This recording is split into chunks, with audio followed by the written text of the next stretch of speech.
Muy buen día, estimados oyentes. ¿Cómo están? ¿Cómo les ha ido la semana? Confío que les haya ido bien o por lo menos haya estado más o menos bien. Vamos a seguir con la lectura de este libro, Prescripción para vivir.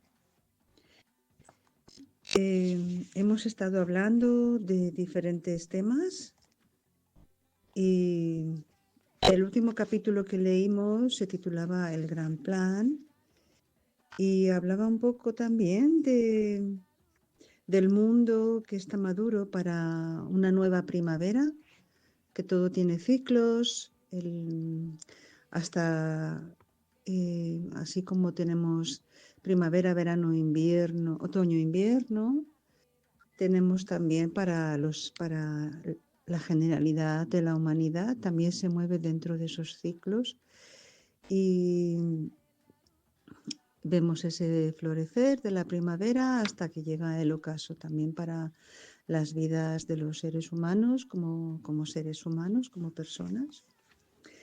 Y la semana pasada leímos este capítulo y nos quedamos leyendo que decía que el mundo en el siglo XIX estaba maduro para la primavera y que dando una ojeada al mapa religioso de los continentes, vemos que el cristianismo había derramado hasta el máximo sus beneficios. Hacía mucho que la Iglesia se había partido en dos y el movimiento protestante se había él mismo dividido una y otra vez en diferentes grupos. Hacía mucho que las naciones cristianas habían perdido la unidad lograda bajo la égida del Sacro Imperio Romano y que las luchas, las persecuciones religiosas, el sectarismo habían aumentado con el pasar de los años. ¿Y qué pasaba? Que el materialismo ya estaba corroyendo intensamente la fibra moral de Occidente. El judaísmo estaba hundido en el letargo de siglos y soñaba miserablemente sus sueños de grandeza, aferrándose fanáticamente a un pasado remoto, despreciado y desterrado su pueblo degradado en cada rincón de la tierra. Y por otro lado, la vitalidad del Islam menguaba rápidamente y sus sectas se multiplicaban. Sus doctrinas originales estaban desfiguradas, como también las de las otras religiones, hasta que ya no eran reconocibles. Su ímpetu, que lo había llevado hasta las puertas de Viena y hasta Francia, estaba completamente gastado. Pues en la lejana Asia, tanto el budismo también como el hinduismo, antiguos y débiles, seguían durmiendo bajo la forma de filosofías negativas y credos anticuados.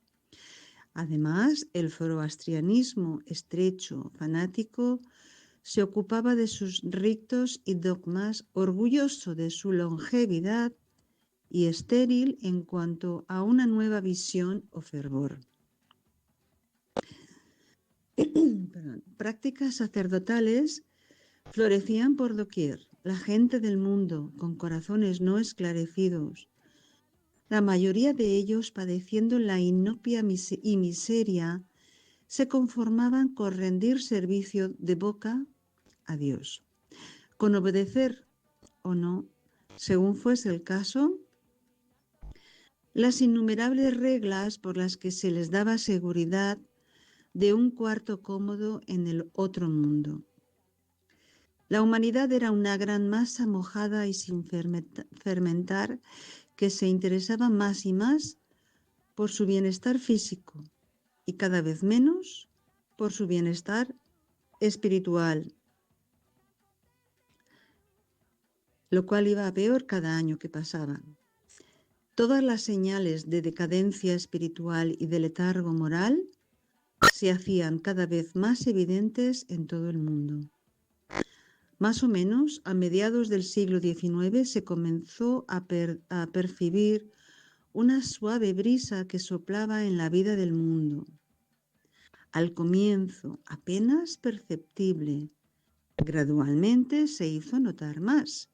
Empezaron a aparecer nuevos descubrimientos y se abordaba de otra manera la vida de las masas. Se comenzó a utilizar el vapor. El rostro material del mundo comenzó a ser remodelado por completo. Apareció el telégrafo inalámbrico, la electricidad, la anestesia, los servicios de cables, los servicios de trenes. Toda clase de técnicas nuevas tomaron impulso y trajeron en su estela lo que llamamos la civilización moderna, fundada en la ciencia y el poder de las máquinas. Por primera vez, todos sus millones de años, el hombre de la masa, vio desgarrarse su oscuro horizonte. La posibilidad de descanso y, en consecuencia, un grado más alto de educación y de nivel de vida se alzaban ante él como una realidad.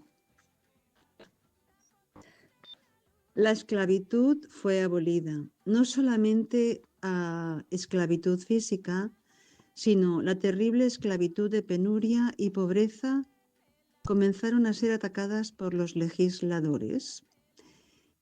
En la esfera del pensamiento se produjo un cambio en proporción, casi en forma súbita.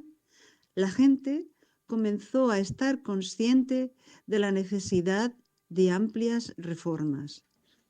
Comenzó un verdadero fermentar. La economía no era correcta y necesitaba reformas. Las clases bajas eran tratadas injustamente y merecían reformas. Algo mejor. La educación debía ser universal. Algo mejor, merecían algo mejor de la sociedad.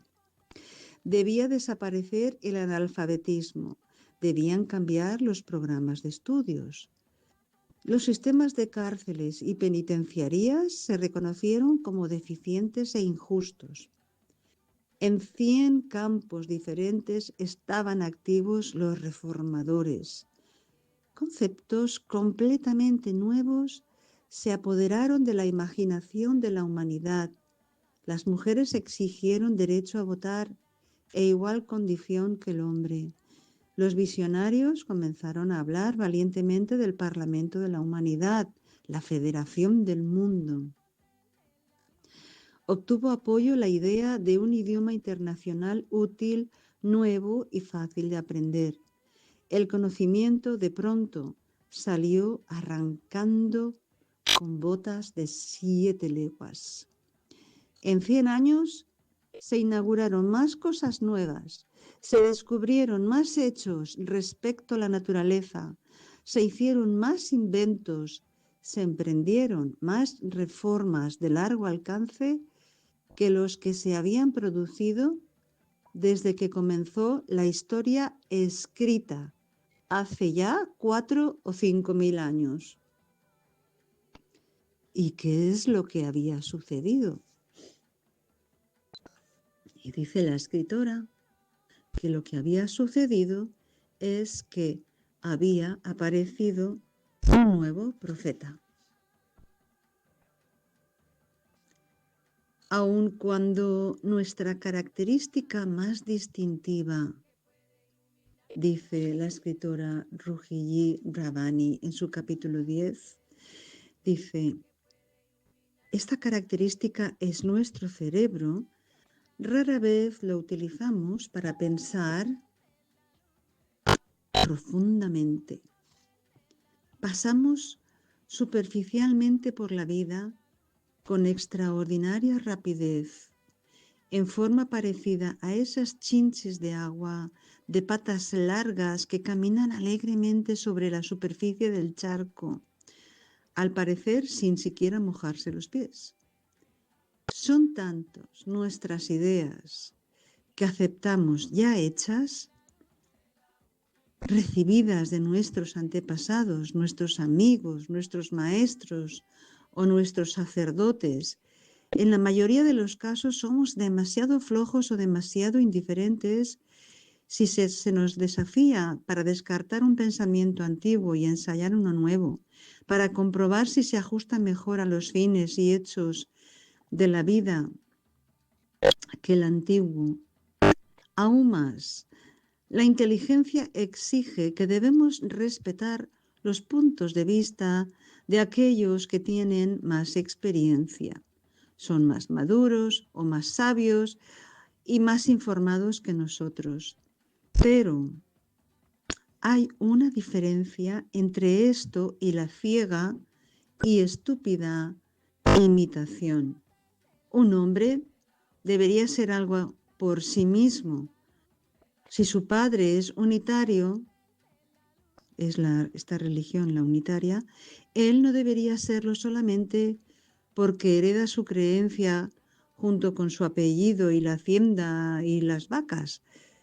De igual manera, en todo campo importante de la vida, los individuos deberían ejecutar la prerrogativa de que Dios les ha dado pensar y elegir por sí mismos.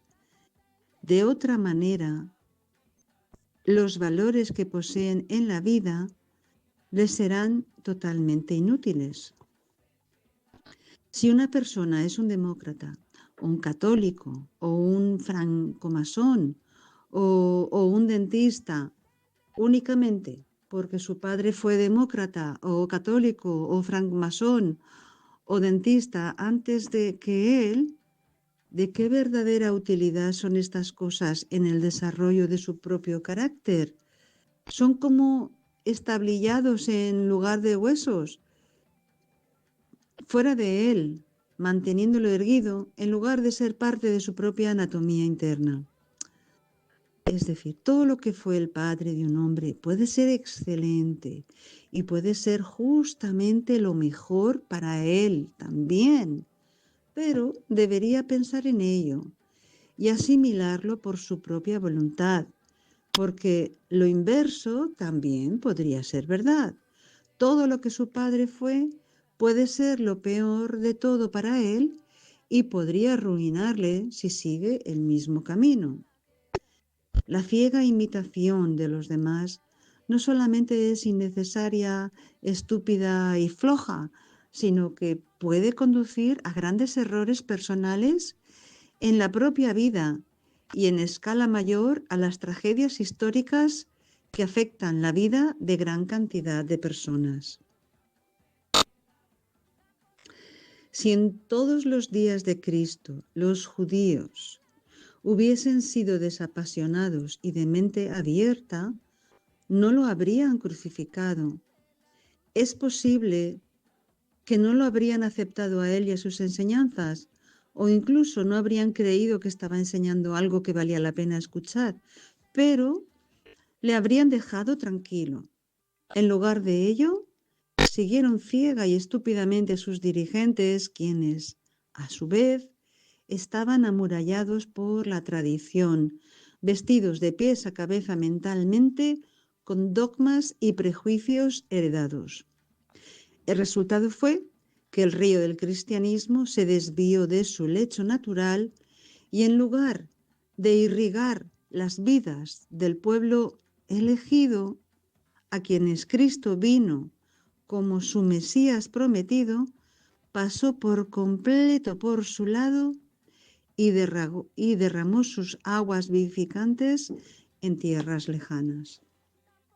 Las mentes humanas son en la actualidad pequeñas, aun cuando no cabe duda de que pueden ser ensanchadas maravillosamente y profundizadas en el futuro mediante cultivo apropiado.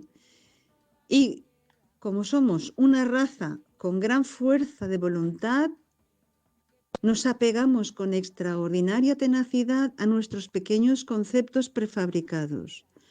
Fue necesario un volumen considerable de trabajo con la pala para que entrase en nuestras mentes que esta tierra se desprendió del sol, que se enfrió y solidificó, que apareció sobre ella la vida y que subsecuentemente durante la evolución aparecimos nosotros.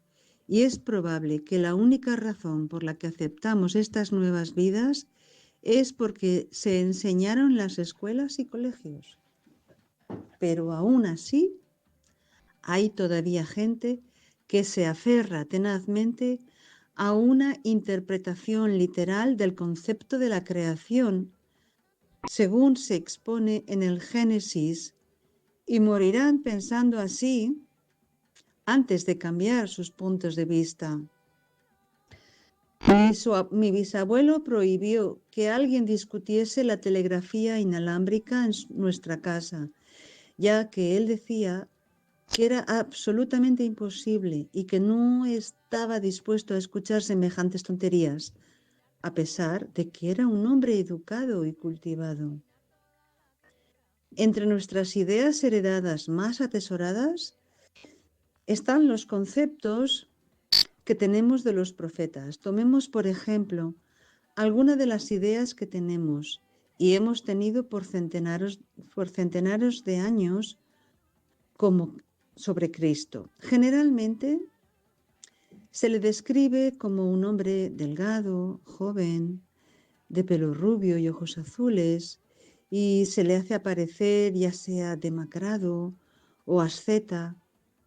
Como era hijo de obreros, que había trabajado como carpintero y que había vivido bajo el quemante sol de Palestina y que era descendiente de judíos, es mucho más probable que tuviera una contextura fuerte, que fuera musculoso, de pelo oscuro, de ojos oscuros y de piel morena. ¿Importa esto? ¿Tiene algo que ver esto con el ejemplo de sus enseñanzas? Si le damos otro físico, ¿acaso va a ser más maravilloso o menos grandioso su mensaje? Y sin embargo, con cuánta persistencia nos hemos aferrado a una imagen de Cristo según la pintaron artistas occidentales, utilizando su propia raza como inspiración o su propia imaginación para agregar color. Pero más aún, Cristo nunca se casó. De ese hecho aislado y de sus enseñanzas generales sobre vivir una vida correcta que nos han llegado a pesar de ser fragmentarias, hemos edificado sistemas extraordinarios y hemos hecho deducciones sorprendentes.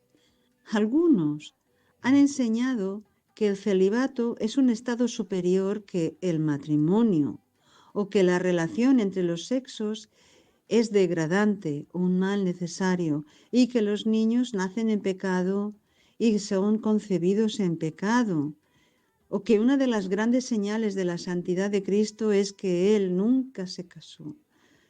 Qué extraño que Dios haya hecho a todo este universo en dependencia a la atracción de los opuestos, desde las cargas positivas y negativas de electricidad que equilibran el átomo hasta el macho y la hembra que reproducen su especie, y que este principio, que es la mismísima trama y urdimbre de la materia, fuese malo, degradante o pecaminoso.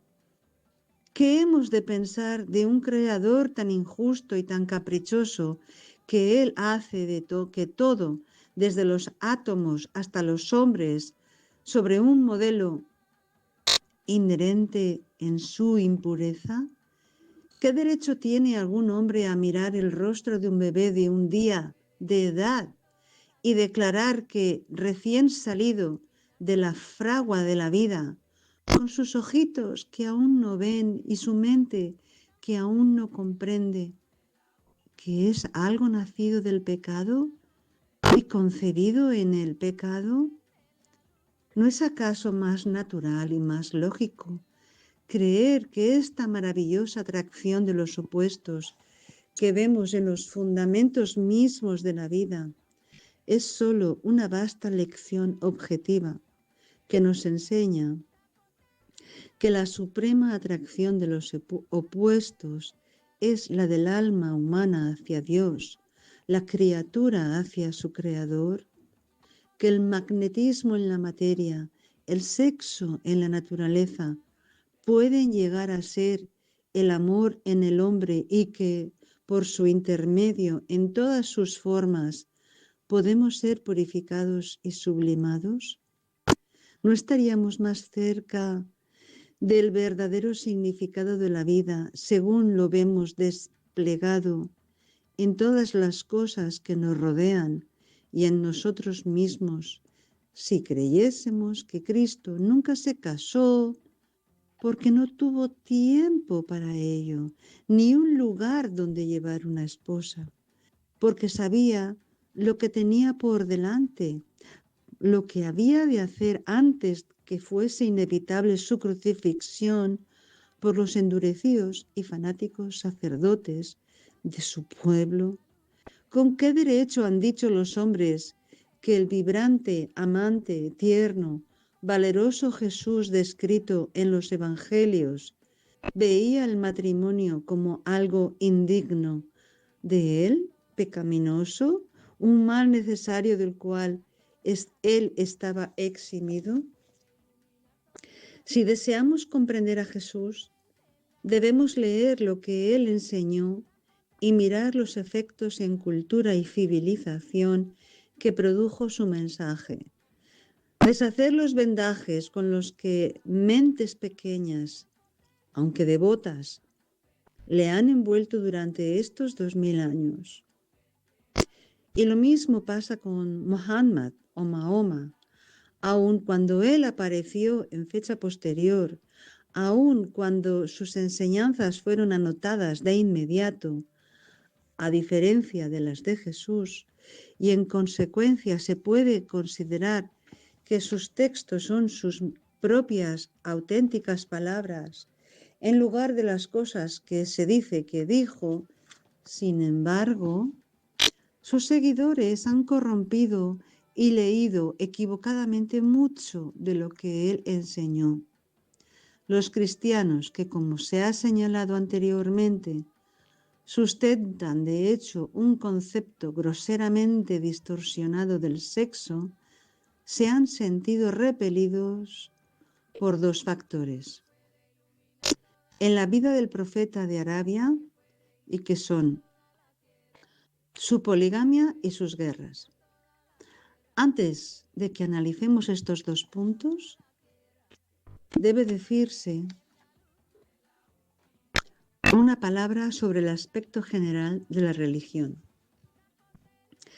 Si un profeta es un médico divino que trae un remedio para la humanidad, es evidente que lo que se necesita de él es que sane el paciente de los males de los que padece en ese instante, y no que prescriba un remedio para alguna enfermedad que tenía su abuelo.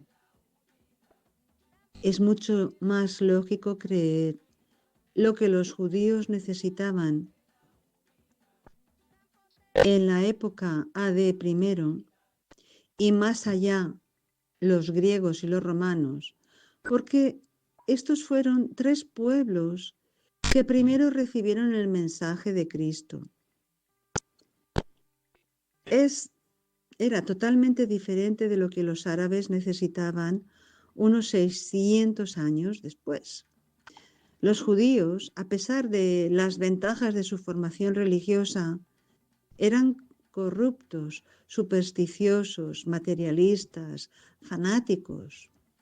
Los romanos y los griegos, los primeros en la plenitud de su poder, y los otros, los griegos, pasada la cúspide y cayendo rápidamente en decadencia, eran, no obstante su politeísmo, eran gente instruida y civilizada.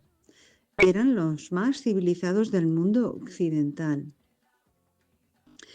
Estas razas necesitaban por excelencia reforma individual, No había hasta el momento ninguna nación en el sentido actual de la palabra. Había imperios, grupos de poder que ascendían y decaían y luchaban por la supremacía.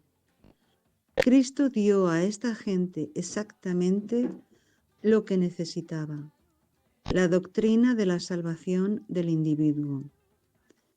El hombre aislado e individual necesitaba un remedio para la podredumbre en su alma. Ninguna enseñanza pudo haber estado mejor adaptada al entrenamiento del carácter que la que nos dio Jesús.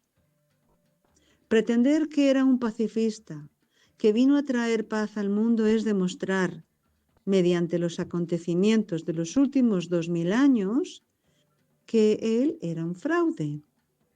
Esta nunca fue su propia afirmación. Por el contrario, él mismo dijo: no penséis que he venido a traer paz en la tierra. No vine a traer paz, sino espada. Y tampoco pretendió él, Jesucristo, establecer, a semejanza de Muhammad, un estado-iglesia, ya que dijo claramente: dad, por lo tanto, al César lo que son las cosas que son del César, y a Dios las cosas que son de Dios. Y con esto dividió con una palabra la jurisdicción del Estado, que administra los asuntos de las masas, de la del individuo, de quien se espera que administre su propio carácter a la luz de las enseñanzas de Dios. En cambio, con los árabes la situación era diferente. Muhammad Mahoma vino en medio de una raza de idólatras salvajes, de mente comercial, mientras que los intelectuales romanos y griegos eran diletantes en su homenaje a sus dioses, escépticos y burlones. Incluso las clases bajas los adoraban más porque estaban allí como una institución que, por alguna convicción profunda con respecto a su eficacia, y mientras que los judíos, intensamente fanáticos, todavía se adherían a la religión monoteísta de Moisés. Los árabes eran supersticiosos, ignorantes e idólatras fervientes. Se hallaban aislados en un páramo. Su riqueza estaba en sus camellos, sus palmeras datileras, sus preciosas y desparramadas fuentes de agua, sus especias y sus rebaños. Era un pueblo salvaje y primitivo. Posiblemente se pueda comprender su naturaleza salvaje y descontrolada por una acción que no era en absoluto un fenómeno aislado y que se produjo durante una de las luchas armadas entre los seguidores de Muhammad y algunos miembros de tribus. Después de la batalla, una de las mujeres se adelantó y con gran fruición le arrancó el hígado aún caliente, a uno de los enemigos musulmanes y lo mordió. El profesor Hitti caracteriza a los árabes de ese periodo en forma muy apropiada cuando dice: la belicosidad era un estado mental crónico. Cuando comprendemos que esta raza salvaje, continuamente en guerra, que no conocía una unidad superior a la de la tribu, que continuamente se enfrascaba en feudos de sangre, cruel con los enemigos y cruel con los animales, solían amarrar el camello de un hombre a su sepultura, dejando que se muriese allí mismo de sed.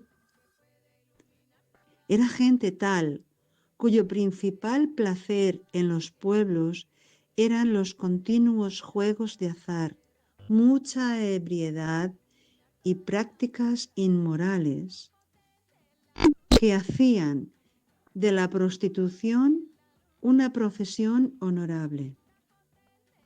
Hubiese sido transformada, que esta población hubiese sido transformada tan totalmente durante la vida de un hombre que llegó a ser una nación grande y unida, con sus elementos antes antagonistas, luchando hombro con hombro, la ebriedad y los juegos de azar abolidos, y la situación de la mujer elevada a un nivel inimaginablemente alta, permitiéndole tener propiedad con su propio nombre, traspasándolo a sus herederos. La condición de los esclavos infinitamente fue mejorada y enemigos de antaño, que una vez que hubiesen declarado su fe, eran aceptados en la comunidad del Islam sin recriminaciones y a quienes se les permitía ascender casi de inmediato a los más altos cargos.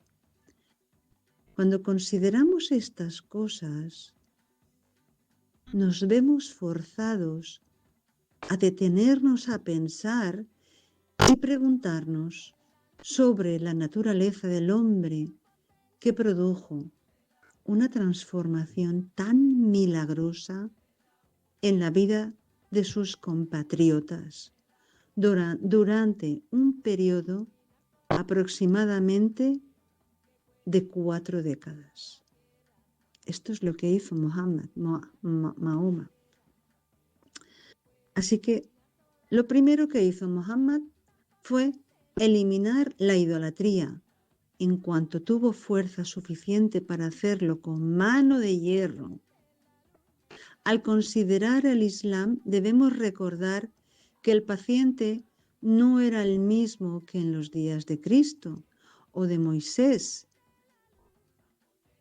y que si sufría de una enfermedad diferente y en consecuencia necesitaba un tratamiento diferente. Y Muhammad se lo dio. Nada que no fuese la fuerza utilizada con justicia y sabiduría, como siempre la utilizó Muhammad, podría servir para purificar a los pueblos de Arabia. Moisés dijo, ojo por ojo y diente por diente y vida por vida. Todavía creemos que este es el rudimento de la justicia. Nuestros códigos penales, en su mayoría, exigen una vida por otra. No siempre vamos a la guerra por avaricia u odio. En ocasiones, las naciones cristianas se han levantado contra naciones cristianas porque creían que sus motivos lo justificaban. Y fueron naciones cristianas, en la plenitud de su fe, las que llevaron a cabo largas cruzadas y fueron culpables de mucha conducta bárbara. Y no obstante, hemos estado contra Muhammad durante 1300 años porque él eliminó la idolatría con la espada y propagó una civilización grande y tolerante mediante la espada. Nuestra segunda y mayor crítica a Muhammad fue porque tuvo tantas esposas.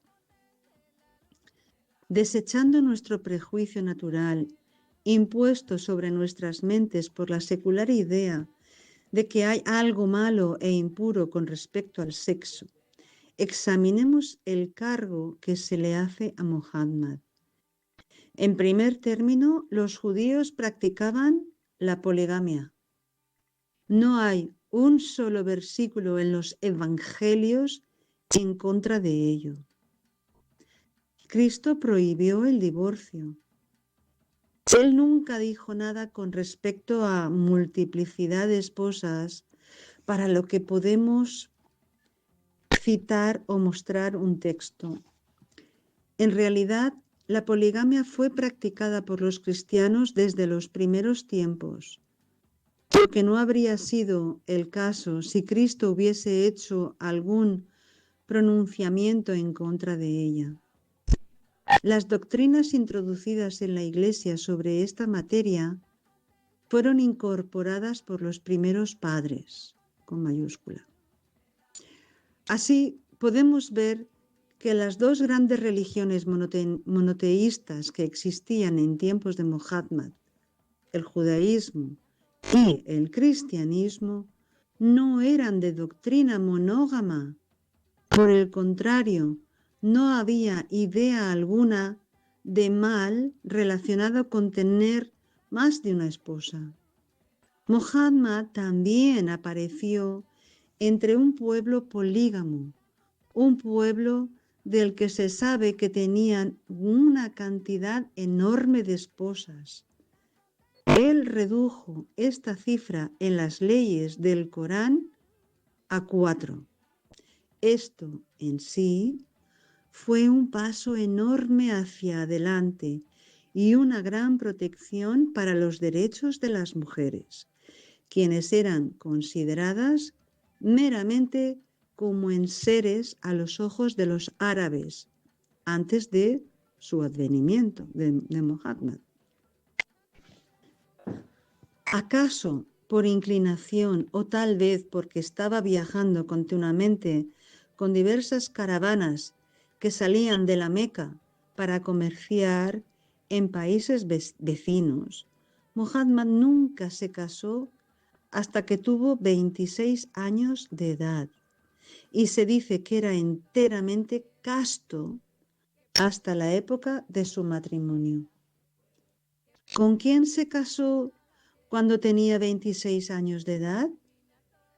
Si hubiese sido el hombre licencioso que nos describen la mayoría de los comentaristas cristianos, no habría elegido para esposa a una mujer de 42 años de edad que había enviudado 2 veces, que era corpulenta, aunque bien parecida, y decididamente de mediana edad. En el hecho, 42 años para la gente oriental significa una edad mucho mayor que para la mente occidental. Con esta mujer él vivió solo, completamente fiel a ella, amándola con devoción y profundamente por 23 años hasta que falleció. Podemos ver, por lo tanto, que hasta que tuvo 51 años de edad. Muhammad no tuvo en su vida ninguna mujer con excepción de una viuda relativamente entrada en años y aun cuando 9 años después de su muerte, él se casó con otras 12 mujeres, solo 2 acaso o 3 eran vírgenes. Las restantes eran viudas, algunas de ellas mujeres de mediana edad, en su mayoría con hijos propios. Cuando comprendemos que durante esos 9 años Muhammad pudo haber elegido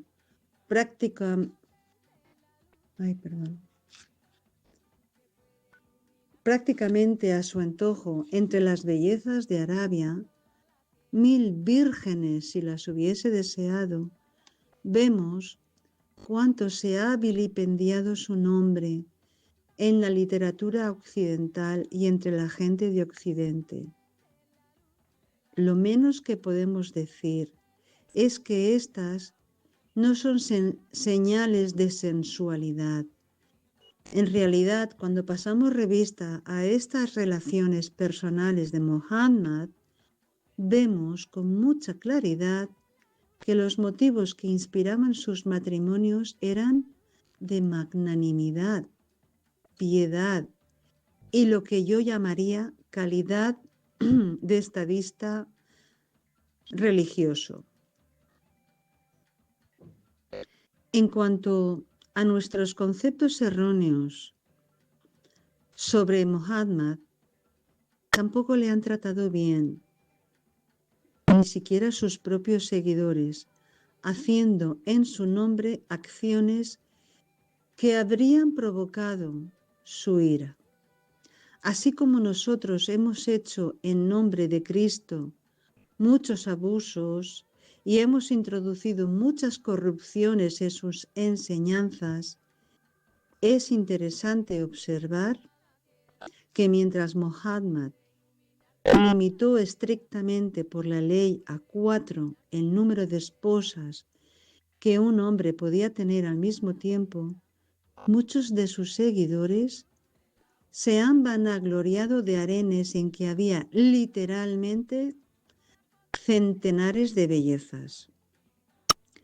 Aun cuando él mismo inculcó respeto por los seguidores de Cristo y de Moisés, permitiendo a los musulmanes que se casasen con mujeres de entre ellos, como lo hizo él mismo, y afirmó categóricamente en el Corán que Cristo y Moisés eran mensajeros de Dios, profetas reputados, conferidores de la verdad, que debían ser honrados y amados. Musulmanes fanáticos han considerado que era una virtud matar a los no creyentes y han regresado a casa para cambiarse la ropa. Si por acaso han rozado a un judío o a un cristiano. La enfermedad de mentes pequeñas que sigue su curso a través de las edades. ¿Por qué se nos ocurre tan rara vez que un hombre que posee tanto poder para el bien, una mente tan brillante para comprender problemas y necesidades humanas, una personalidad tan atrayente que puede remodelar las vidas de aquellos que reconocen su verdadera grandeza, como un Jesús o un Muhammad o un Moisés, deben haber sido personalidades encantadoras, muy cautivadoras, personas en cuya presencia podríamos sentir cómo nos expandíamos, nos elevábamos en nuestra propia estimación, sintiéndonos más capaces de lograr objetivos, de vivir en forma vibrante y constructiva de lo que jamás habíamos sentido antes. ¿Por qué hemos de mirarlos, como gigantescas abstracciones, algo muy distante de la rutina de nuestras pequeñas vidas? Seres que debían ser admirados a la distancia, con quienes no tenemos nada en común, o como gentes con personalidades contrapesadas, tal como el concepto muy corriente de Cristo, como el que siempre era suave, amante, triste, perdonador y curador, o de Muhammad como el guerrero, el hombre de acción que encabezaba sus batallones en la batalla. Es seguro que esta actitud mental hacia estas figuras proféticas es una de las razones por las que no obtenemos más provecho de sus enseñanzas. Si en realidad son espíritus divinos, sin parangón, en cuerpos humanos, si en realidad vienen a nosotros con noticias, mensajes e instrucciones de un Dios personal para guiar nuestras vidas, para hacer que nuestro mundo sea un lugar mejor y más feliz donde vivir, entonces deberíamos tratar de saber todo lo que podemos sobre ellos y sus personalidades, para que, ojalá, conociéndoles como realmente son, podamos llegar a conocernos a nosotros mismos también y a conocer mejor los valores de la vida.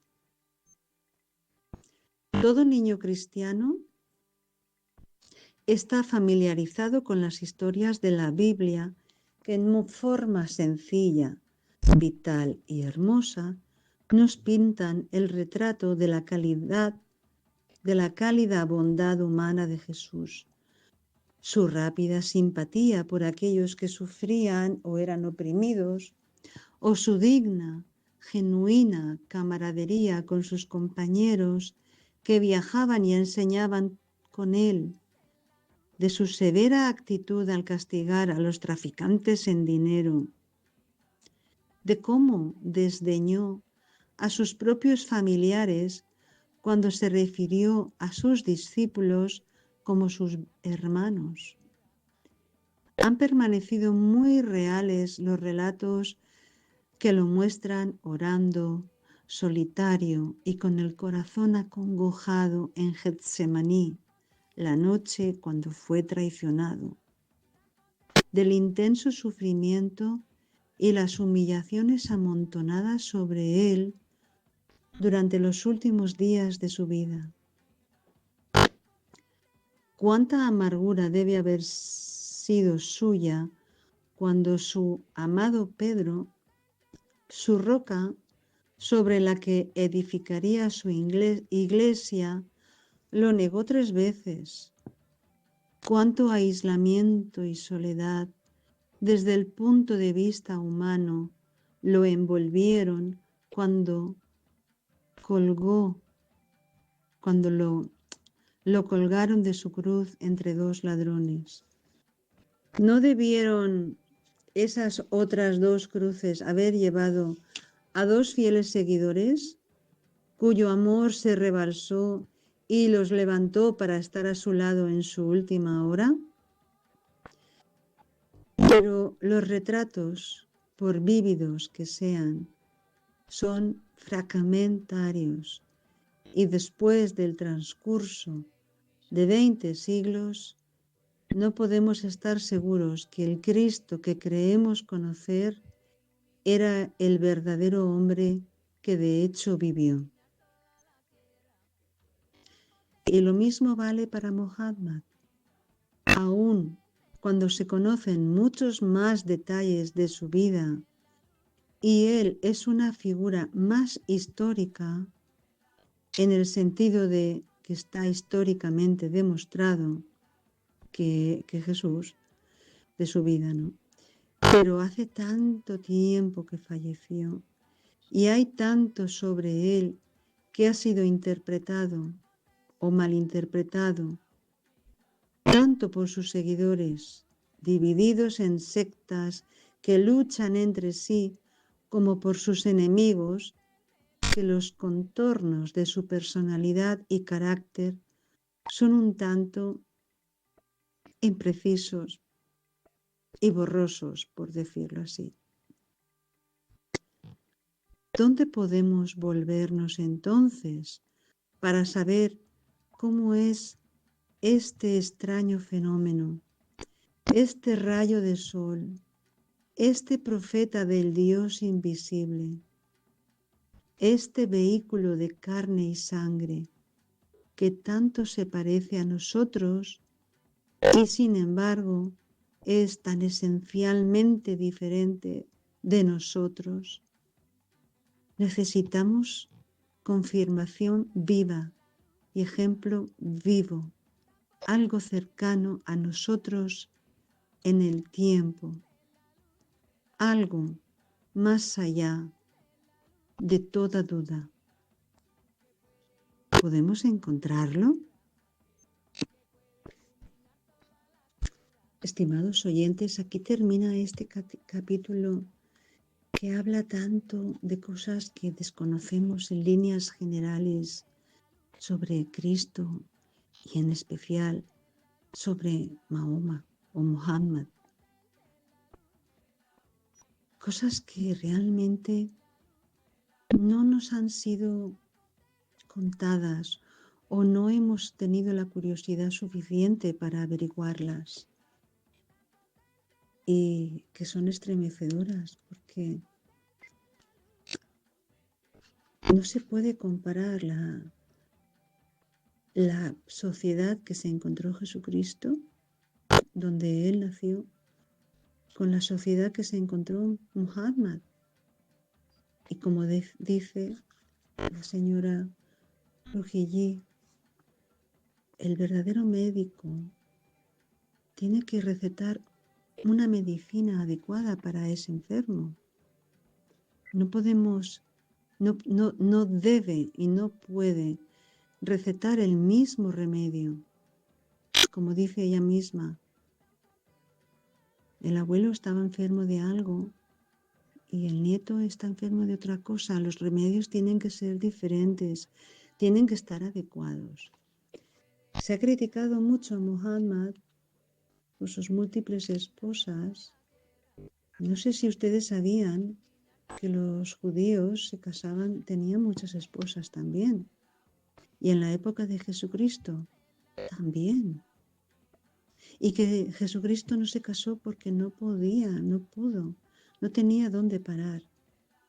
Sabía que su vida iba a ser muy corta, su misión, su ministerio iba a ser muy corto, no podía entretenerse en otras cosas. Entonces, no podemos juzgar con criterios del presente las etapas pasadas.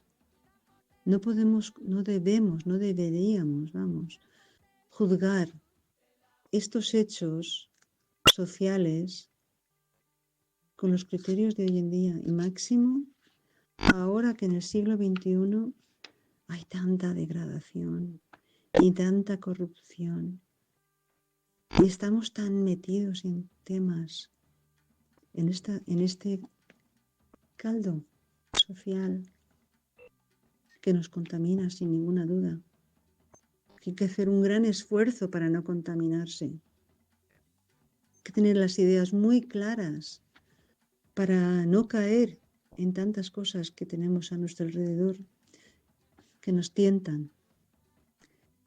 Así que bueno, pues me ha gustado mucho este capítulo por la información que da, por el toque que nos da, para que podamos entender a Muhammad de otra forma. A día de hoy las cosas han cambiado mucho en estas religiones, la judía, la cristiana, la musulmana. Muchas personas seguramente están tratando de hacer lo correcto, según dijeron sus profetas, y otras seguramente están haciendo lo que les parece. Así que bueno, pues como decía antes, al principio, todo tiene un ciclo, primavera, verano, otoño, invierno. Las religiones también, primavera, verano, otoño, invierno. Y en invierno viene la decadencia, la corrupción, todo muere, todo se deshace, pero cuando llega la primavera se va a nutrir de esa misma corrupción, es decir, esa podredumbre tiene nutrientes que hará que nuevas flores aparezcan. Hasta aquí voy a llegar hoy, estimados oyentes. Les emplazo a la próxima semana. Espero que esto les sirva de meditación y de reflexión. Y volviendo a la temática principal de la unidad, tan potente es la luz de la unidad que puede iluminar a toda la tierra. Esta es lo que nos dice la canción que oímos al entrar y al salir de la sesión. Pues ahí estamos, buscando la unidad. Vamos a meditar sobre esto. Que tengan una feliz semana, estimados. Aquí me despido. Gracias.